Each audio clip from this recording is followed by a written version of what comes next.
Concernant nos projets, nous comptons mettre en œuvre la digitalisation des tickets restaurants, mais aussi le recouvrement du loyer des étudiants et le paiement des travailleurs journaliers. Dans le domaine du cadre de vie et du sport, nous allons renforcer l'éclairage public et la sécurité, mais aussi la construction d'infrastructures comme un parc sportif et une salle de sport. Concernant notre direction aussi, la construction d'une nouvelle direction est dans nos projets parce que nos équipes s'agrandissent et nous avons plus d'espace qui va permettre en tout cas de prendre en charge tout notre personnel.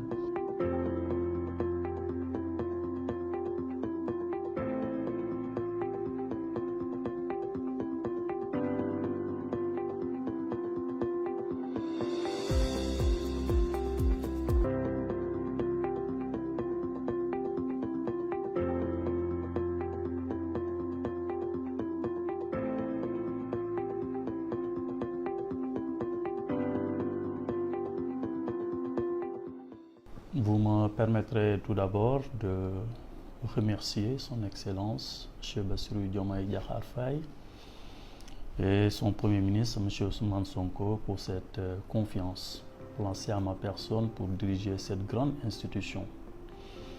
Et depuis ma nomination, en tout cas, je tâcherai et je m'engage d'ailleurs à travailler inlassablement pour mériter cette confiance.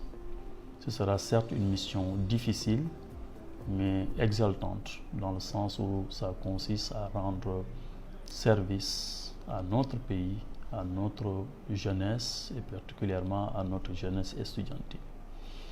Maintenant, pour en revenir à votre question, il faut dire que dès notre arrivée au Crous de Saint-Louis, nous avons d'abord mis en avant notre sens de l'écoute, de l'observation. C'est ainsi qu'au bout de 100 jours, comme vous le dites, nous avons pu faire des constats parfois encourageants, mais parfois aussi assez alarmants. Commençant d'abord par mon propre cabinet, où j'ai pu constater un effectif assez pléthorique en termes de conseils techniques, de chargés de mission. Sur la question des finances aussi, nous pouvons donner comme exemple la dette, en tout cas due à nos fournisseurs, qui aujourd'hui s'élève à plus de 500 millions. Les dettes spéciales, notamment que nous devons à la Sénélec et à Sen'Eau, qui s'élèvent à plus de 1,3 milliard. Nos repreneurs, que nous devons plus de 5 milliards. Concernant le personnel aussi, nous avons trouvé un effectif de presque 500 CDI, de 225 CDD, 490 vacataires et de plus de 1100 journaliers. Avec 3 catégories de travailleurs, on va dire, ceux qui respectent en tout cas les heures de travail qui sont assidus, d'autres qui viennent rarement et d'autres qui ne viennent pas du tout. Pour les caisses de l'institution aussi, nous avons aussi vu que la plupart des comptes ont été exécutés à plus de 90%. À noter également aussi beaucoup de chantiers qui ont été à l'arrêt, que ce soit au niveau de l'assainissement, au niveau des restaurants. D'une manière générale et de façon très ramassée, voici la situation qu'on a pu trouver depuis notre arrivée au niveau de cette institution qui est le Centre régional des œuvres universitaires de Saint-Louis.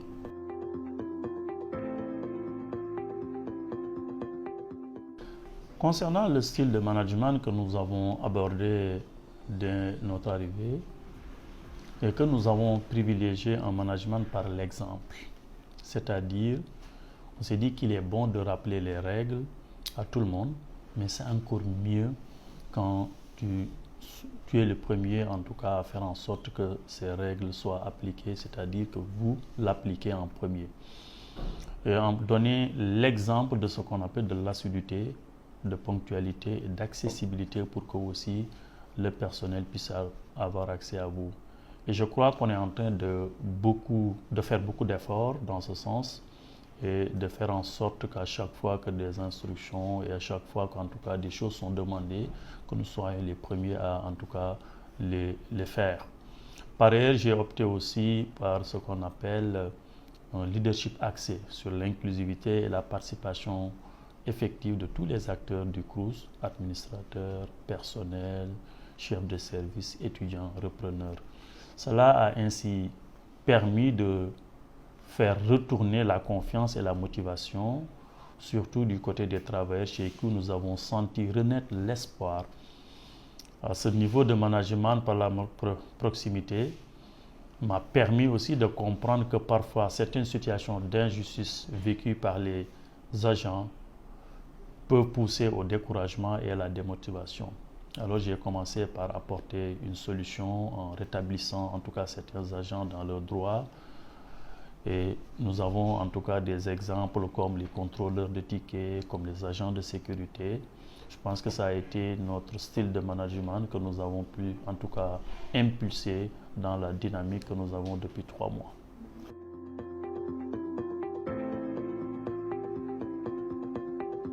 Concernant en tout cas les décisions majeures que nous avons en tout cas mises en œuvre, il faut dire que dès notre prise de fonction, nous avons instruit le chef de service administratif de prendre toutes les dispositions nécessaires afin de nous préparer à retourner en tout cas au niveau de l'ancienne direction, au niveau du campus social dont la réflexion est terminée depuis longtemps. Et à ce niveau, il faut dire que nous avons fini de déménager et que tous nos services sont déjà installés. Rappelez juste que ça a été en tout cas une préoccupation majeure pour nos autorités, pour les étudiants, mais pour l'ensemble de la communauté estudiantine et universitaire de l'Université Gaston Berger de Saint-Louis. Ça nous a permis par ailleurs de rationaliser des ressources parce que nous avons loué un immeuble à Saint-Louis et ça nous coûtait très cher. Je pense que toujours dans la logique en tout cas de respecter le circulaire que monsieur le Premier ministre avait en tout cas instruit à tous les agents de l'administration de pouvoir en tout cas mieux rationaliser les ressources en tout cas de nos institutions. Comme vous le savez, nous avons hérité en tout cas des institutions qui sur le plan budgétaire, sur le plan du fonctionnement, mais aussi sur le plan en tout cas du management souffraient de beaucoup de manquements.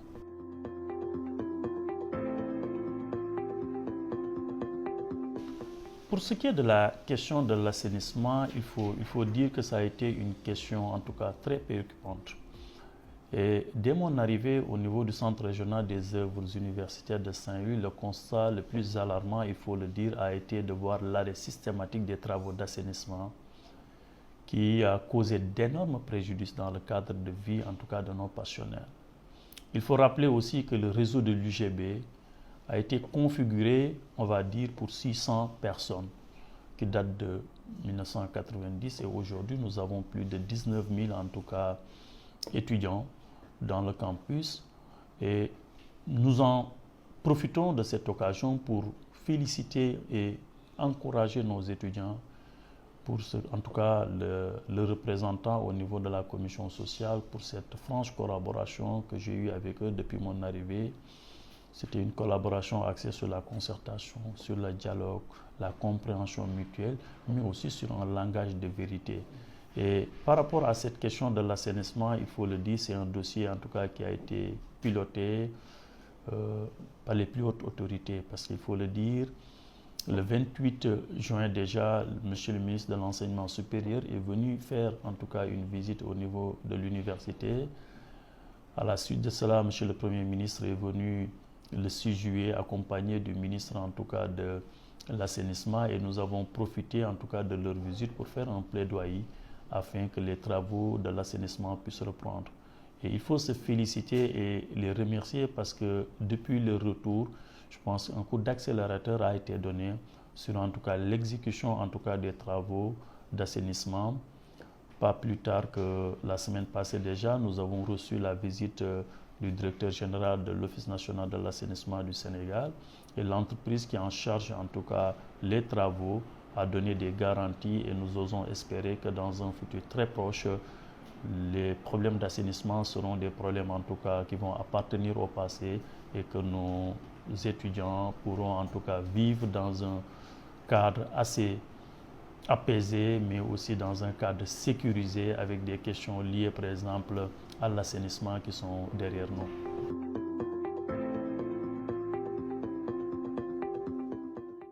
Alors, concernant la question des finances, il faut d'abord faire cette précision-là que le budget réel du Crous de Saint-Louis, normalement, est de 20 milliards.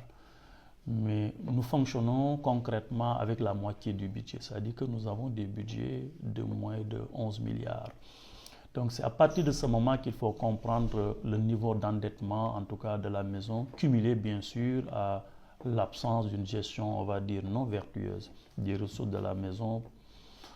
Recevant en tout cas les repreneurs, en discutant avec eux, nous avons compris que nous traînons une dette de presque 5 milliards que nous devons à nos repreneurs. Des efforts ont été faits.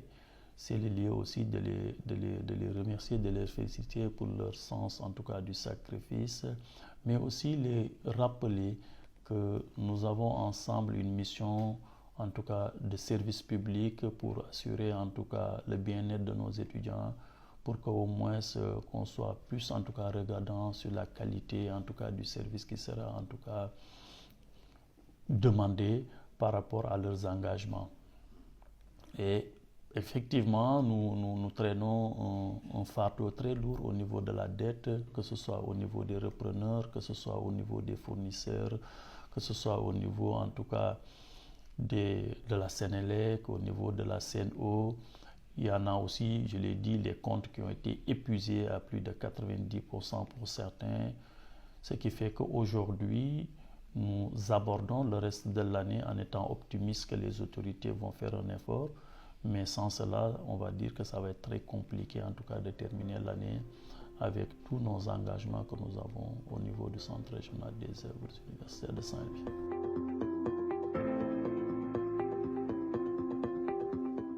Alors, par rapport à ces retards de salaire dus à nos journaliers, ça rentre dans la même logique, en tout cas, des problèmes de budget que nous avons, mais dire que aussi, normalement, et dans la tradition, en tout cas, du Crous, on avait vu que le salaire des journaliers tournait autour de 60 millions. Mais depuis qu'on est arrivé, on a pu constater que pendant les mois de février, mars et avril, le salaire a explosé.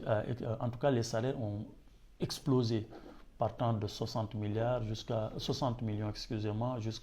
presque 140 millions. Ce qui fait que aussi ça a plombé en tout cas nos ressources, mais nous avons pu à l'heure actuelle payer en tout cas tous les salaires des journaliers, tous les salaires des vacataires, ce qui fait que aussi des efforts ont été faits, parfois des arbitrages pour pouvoir régler ce problème-là, mais le véritable problème c'est que notre masse salariale a explosé entre janvier et mars-avril, ce qui fait qu'après ça nous est un peu rattrapé. Rappeler aussi qu'au niveau du personnel, nous avons entre de janvier à avril, on a au moins signé plus de 100 contrats sous forme de CDD ou sous forme de vacation, ce qui fait que ça aussi, c'est du budget qu'il faut prévoir. Et malheureusement, on n'avait pas ce budget-là, mais c'est une situation qu'on a héritée. Nous avons fait ce qu'il y a à faire et aujourd'hui, je pense qu'on n'a plus d'arriérés de salaire, que ce soit au niveau des journaliers ou au niveau des vacataires.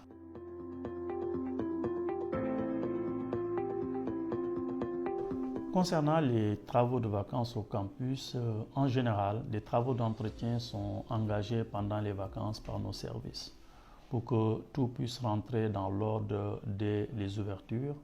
Et au-delà des travaux d'assainissement que nous avons évoqués tantôt, nos ouvriers sont à pied d'œuvre pour l'entretien complet de nos 2 restaurants et tout sera fin prêt pour restaurer en tout cas correctement nos pensionnaires dès la rentrée. D'ailleurs, l'alimentation en eau des 2 restaurants ne va plus poser de problème puisque nous avons isolé nos 2 restaurants par rapport au raccordement en eau potable. Aussi, une opération de désinfection et de désinsectisation a été effectuée par nos services pour que au moins le campus et les hébergements en tout cas de nos étudiants puissent être en tout cas dans les meilleures conditions pour que une fois que nos pensionnaires arrivent, qu'ils puissent en tout cas être dans des conditions d'études et en tout cas de vie. Donc, des travaux de raccordement sont prévus aussi sans délai pour aussi que nos villages universitaires soient aussi et de l'autonomie en matière d'eau potable.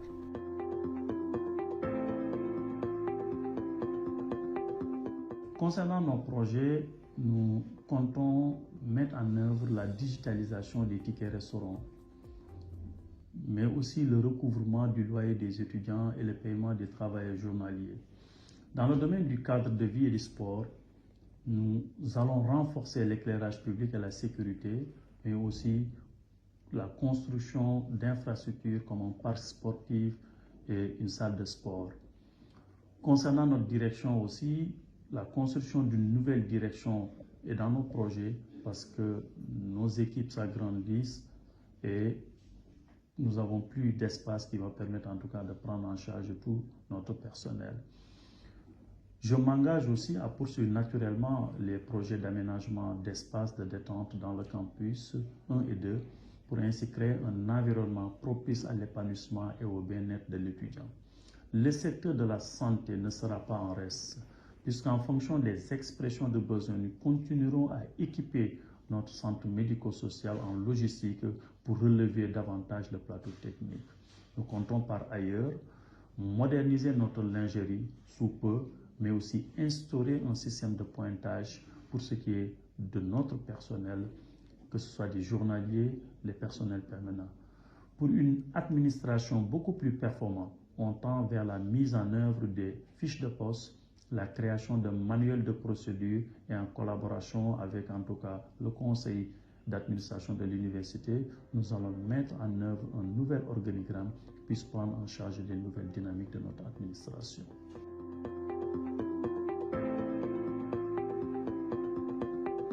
Mon dernier mot en tant que directeur du Centre régional des œuvres universitaires de Saint-Louis sera en tout cas un mot de remerciement à l'endroit de tout le personnel, à l'endroit de nos partenaires sociaux, à l'endroit de la commission sociale et de l'ensemble de nos étudiants, pour les appeler encore une fois à plus de collaboration, à plus en tout cas pour les appeler à plus de collaboration pour qu'ensemble nous puissions en tout cas réaliser de grandes choses au bénéfice en tout cas de notre institution qui est le Centre régional des œuvres universitaires.